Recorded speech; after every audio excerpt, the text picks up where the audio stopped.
Welcome to the CabralConcept, where board-certified naturopath and integrative health practitioner Dr. Stephen Cabral shares how he was diagnosed at the age of 17 with a life-altering illness and given no hope for recovery. It was only after studying and traveling all over the world did he discover how to combine ancient Ayurvedic healing practices with state-of-the-art naturopathic and functional medicine to fully rebalance the body and re-energize it with life. It's time to discover how to get well, lose weight, and finally feel alive again. And now, here's your host, Dr. Stephen Cabral. Hi,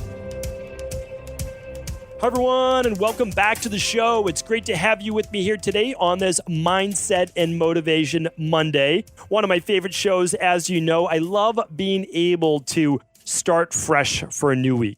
I love being able myself to sit down and say, I don't even know what happened last week. It seemed like so long ago, but this week, this is my week to recommit, to reconnect with what I want out of life. And for me, again, you've heard my story before, but after I got sick many years ago, I started to change perspective. I started to change mindset. It's one of the nice things, if you can look at it as a silver lining of going through struggle, especially earlier in life. Oftentimes what happens is it gives you perspective.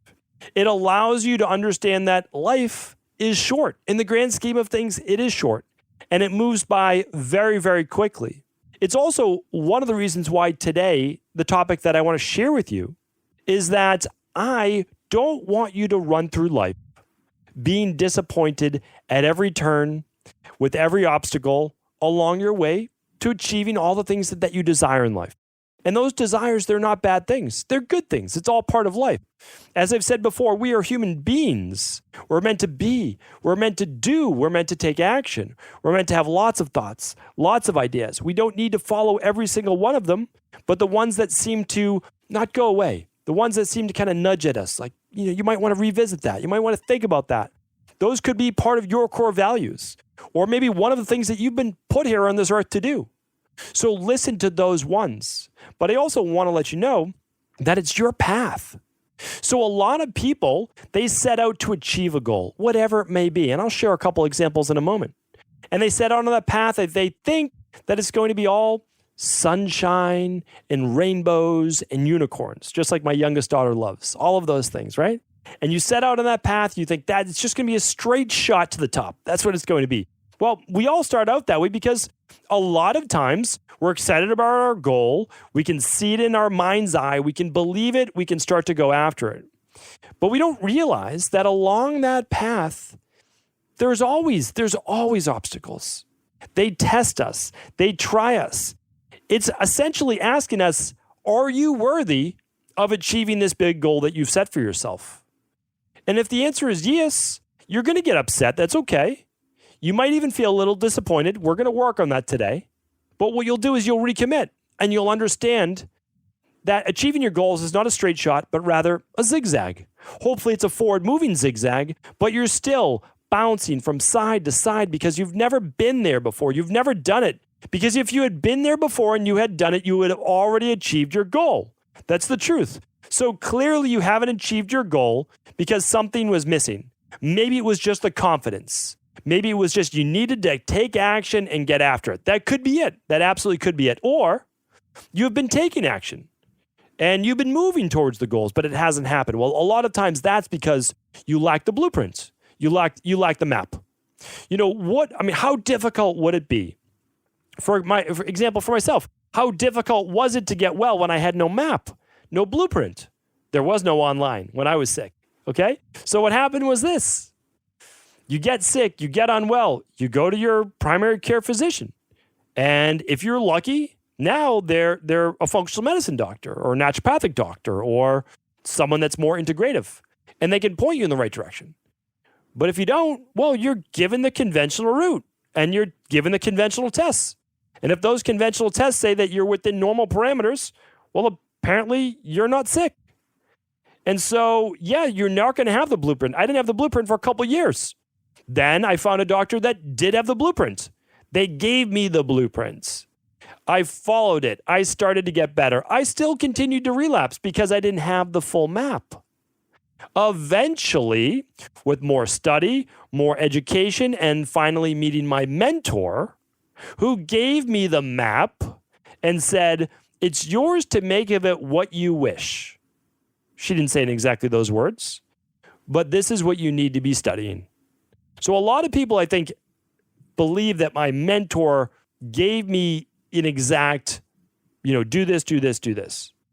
She did. She gave me labs to run. She gave me products to use. But what she really did was introduce me to larger concepts and to stop thinking that one way had to be the way. Like it's paleo or nothing, CrossFit or nothing, carnivore or nothing, right? It's a binary decision. And what she brought to my attention was this: it's not. The way that you help people get well, the way that you help them achieve their goals is always through an integrated process. You take the best of everything. Because people that are truly, let's say, carnivore based, there's reasons why they're doing it, and there's reasons why people are feeling better. And then someone who's completely plant-based, vegan, there's reasons why they're doing it, and there's reasons why they're getting well and feeling better too. Now, are both people right or are both people wrong? Well, in different scenarios, they can be. And with veganism, you're not doing it always just pure health. You're doing it for spiritual-based reasons and ethical-based reasons, which I think hopefully we can all respect. But what we're trying to do is understand the approach, the perspective, and then also use the best of everything. So what she did was teach me to combine Ayurvedic medicine that I just started to dip my toes in back then. I knew enough just to be dangerous, right? That's it. And then functional medicine, I knew enough just to be dangerous. And genetics, I knew very little. So I start looking into these other modalities and she's combining them. When she's combining them, I said, I get it. I understand. We're using these labs state of the art, but we're also now blending it with constitution, your prakriti, which basically can back that up with genetics. You can look at your body type. You can understand catabolism versus anabolism, and you can start to work with the individual, which was amazing. But I had a lot of disappointment up until then because I thought every doctor that I would go to was going to be the one. Every plan that I studied was the one. Every book that I read held the answer. And then when I implemented them, I was disappointed. But the problem is this: I set myself up for the disappointment. And too many of us are doing this with relationships. We'll talk about that for a moment. In relationships, we try to think of the other person as the ideal of exactly what we want or we would like ourselves to be.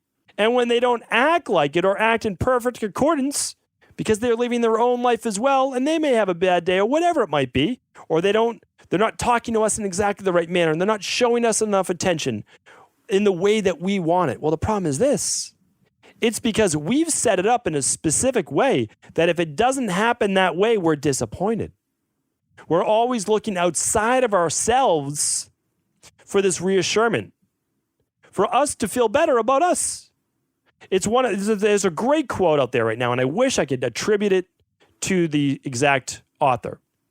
And it says this: if you compete against others or with others, you become bitter. If you compete only against yourself, you become better. And I love that quote. And it is one of the secrets to never become disappointed. And I want to share an example of that right now. Just this week in our practice, I work with my health coaching team and we run a lot of labs. And so someone was doing a follow-up and this person, the health coach is working with, is struggling to get back their menstrual cycle. And I said, okay, what have they done? Well, they said they did the CBO protocol, they did the organic acids test, they did a follow-up, they're on the gut rebuilding protocol. And I said, okay, well, what were the results like? And they said, well, here it is. And we looked at the results and the results looked absolutely fantastic.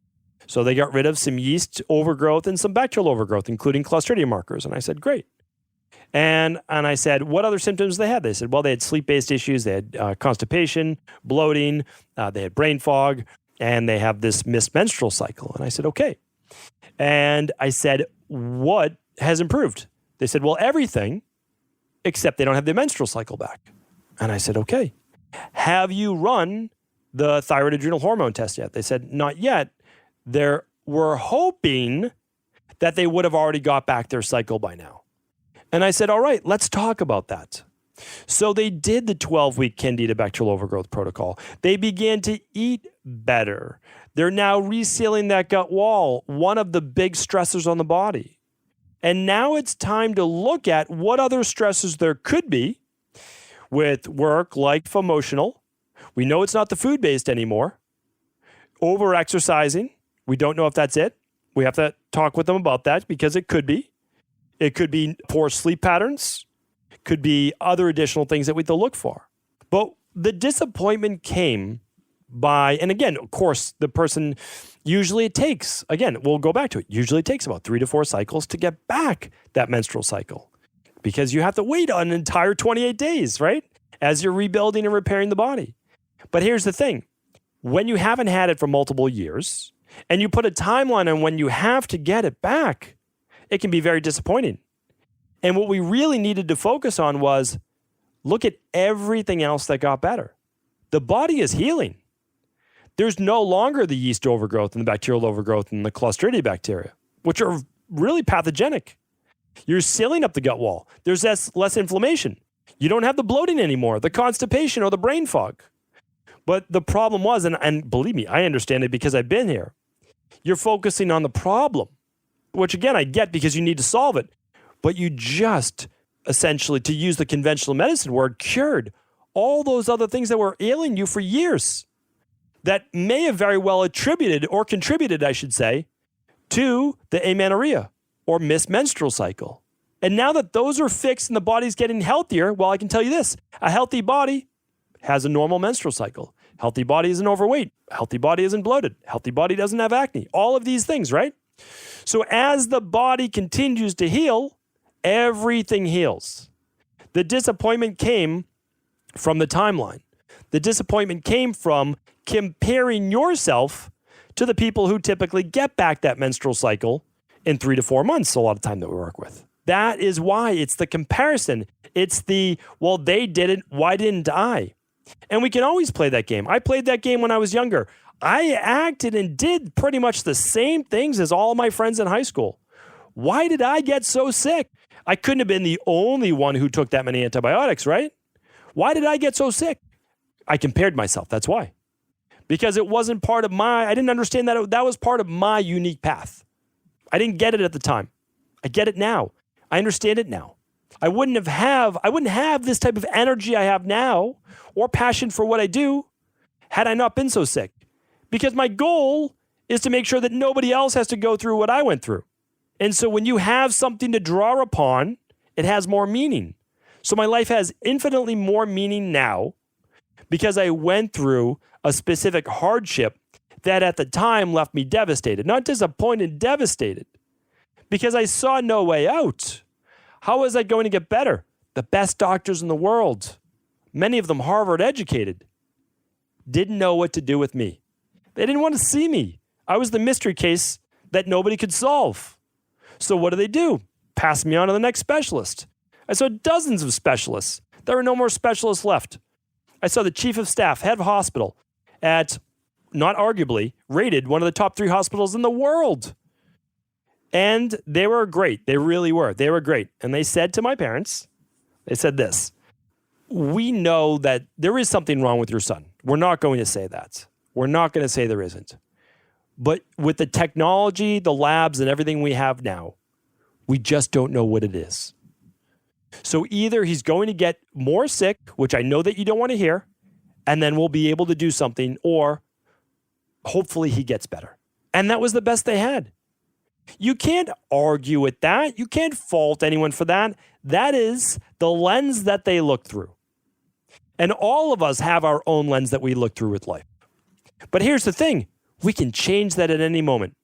Because eventually I found another doctor that looked through a different lens. And his was, there doesn't have to necessarily be something wrong with the blood work, although you can find it if you run specialty tests. But you can look at subclinical markers that could be off, which is exactly what we did.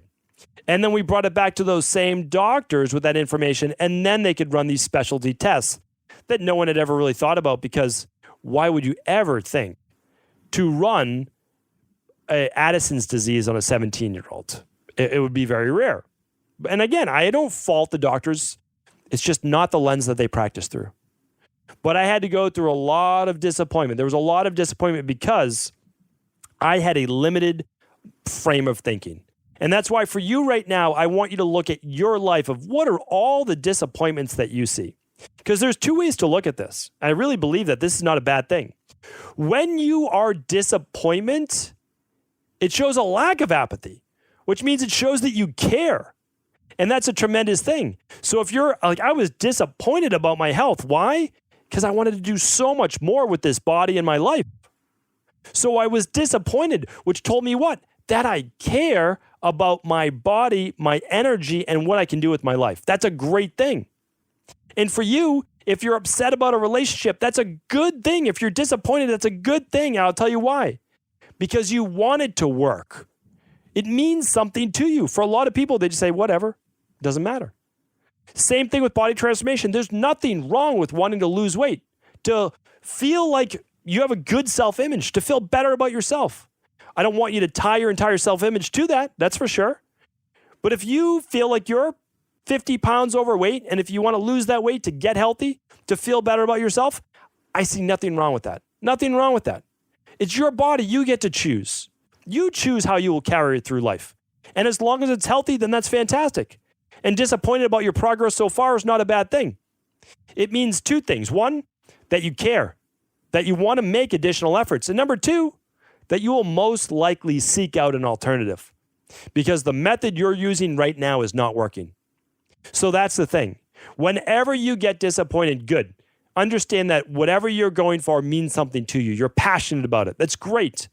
And number two, the method, however you're going about it, is not working. I don't know why. Are you competing with others? Are you just looking at it wrong? Did you speed up the time frame to be too quick, right? Do you just need more time, more practice, more study, more education? Do you just lack the blueprints? Or do we need to really revolutionize how we're looking at this particular topic? For example, I looked at my topic as finding a disease and blood work that was off. What I really needed was a whole different mind shift. I needed to shift my way of thinking to understand that there are a lot of ways in which the body works. It doesn't just break. Like a stick doesn't just snap in half, right? You have to look for all the different ways in which is applying tension to the stick, whatever it may be. And for me, it was 3,000 capsules of antibiotics, wiped out a lot of bacteria, grew H. pylori, grew yeast overgrowth, candida overgrowth, and SIBO. Had to fix that. Nobody was talking about gut health 20 years ago. They just weren't. It wasn't happening. What about the adrenals? Well, people made fun of chronic fatigue back then. They said it didn't exist. That's the truth. You can look it up. It didn't exist. Late 90s, didn't exist. Well, apparently, people forgot to tell other people that in the future it would exist. That's the funny thing about conventional medicine sometimes. Things don't exist, and then all of a sudden they do, right? No gut problems, yeast overgrowth, that wasn't really true. Well, maybe it was. Why don't we use some diflucan or nystatin? Or, okay, yeah, maybe this bacterial overgrowth does exist. Why don't we do, fecal microbiota transplantations? Well, there's probably a couple things we could do before that, right? But eventually, conventional medicine comes around. We don't really believe in supplements, conventional medicine says. Well, okay, maybe vitamin D, maybe omega-3s, maybe B vitamins. Okay, yeah, you need vitamin C, you need those. All right, we believe in them, yes. So, that's the thing is like, of course, right? Of course, they come around. Don't wait. Look, that's why they call it alternative medicine, right? But it's not alternative. Conventional medicine has only been around for 100 years or so. Alternative medicine, in air quotes, has been around forever, and it's getting better every year. Because what we're doing is we're combining, we are integrating the best of all forms of medicine. We don't deny conventional medicine is great. It is for acute-based conditions, for life-saving-based conditions, for congenital defects, absolutely. Absolutely. We believe in it. Not the end-all, be-all. We're not going to throw out thousands of years of Ayurvedic medicine or all the Native American forms of medicine or traditional Chinese medicine. All of them. They all count. They all are worthwhile. So what I want to say to you right now is this. Whatever you're disappointed in, make sure that you are not comparing yourself to anyone else. Whenever you compare you to another individual, you're setting yourself up for disaster. One is if for some reason you outperform, it's ego-based. You think you are better than. And if you're better than, then you're judging, which means you are going to then feel judgment from others. You don't want that in your life. It was a big thing I had to overcome myself. Get rid of judgment. That's it. No better than, no worse than, just me. I have my own story to tell in life. That's it. I have my own path to follow. It's different than everyone else's. It's unique to me. And it's the same with you. You can look to others and say, wow, that's impressive. I too would like to be able to achieve whatever it is. That's a great thing. That actually is no ego involved because you say, wow, that person is great. They've accomplished something. I'm proud of them. I'm happy for them. I too would like something like that success, whether it be wellness, body transformation, relationships, spirituality, career, whatever it might be. Always say, fantastic, great work, great job. Because why? That's good. That's positive. That's the right frequency to be on as you're looking to create those things in your own life. So never compare yourself to others. The next thing is this. Every time you begin to feel disappointment, take a breath, step back, smile for a second, realize this is teaching you that you care about whatever this topic is, whether it is the relationship, the career, the spirituality, the wellness that you're trying to achieve, or the weight loss, the body transformation. And once you know that this means something to you, that you're passionate about it, you say, good, I'm not going to give up on this, but I'm going to seek a new mindset. So I'm going to frame this differently. Maybe I've just put a deadline on this that it has to happen too soon. Maybe I'm already on the right path. Maybe I just need to work the system. Or if this is a system, a blueprint that is not getting you the results that you want, you're just going to say, other people have achieved it. I'm not comparing myself to them, but I know if other humans can achieve it, I can achieve it too. So I'm going to look for another blueprint of how someone else achieved this that I can follow. Now I'll make it my own. I might hit obstacles along the way, but I'll deal with those obstacles. I will learn from them and I will grow. Because as long as I'm not willing to give up, I know that I will persevere. And perseverance is all that you need in life. It really is. If you are just willing to outlast all of those last obstacles, you will finally achieve everything that you wanted. Thank you, everyone, for tuning in to another Motivation and Mindset Monday. I truly appreciate you. And as always, if this show is helpful, please do feel free to pass it along to anyone else you believe it could serve. Did you know that the body really only becomes sick or imbalanced in only two ways? Over time, you become deficient in vital nutrients, and you also accumulate toxins internally and from the environment. As those nutrients diminish and you increase your total toxic load, your body then begins to show the first signs of dis-ease. It's actually quite predictable, and the good news is that if we know how you began to fill up that proverbial rain barrel, we also know how to empty it to begin the healing process. I was fortunate enough to learn this ancient healing process from my mentor after suffering from debilitating diseases for close to a decade. It was only when I began to implement these techniques did I finally overcome my illnesses and go on to live a life of energy and vitality that I now enjoy. I'd like to share with you now what I discovered after traveling all over the world and how to combine the best of ancient healing wisdom with state-of-the-art science. Allow me to teach you exactly how I've been able to help over 250,000 people to empty their rain barrel and begin to transform their body and lives into what they've always hoped they could be. To get your copy of the international bestseller, The Rain Barrel Effect, simply go to StephenCabral.com/rainbarrel.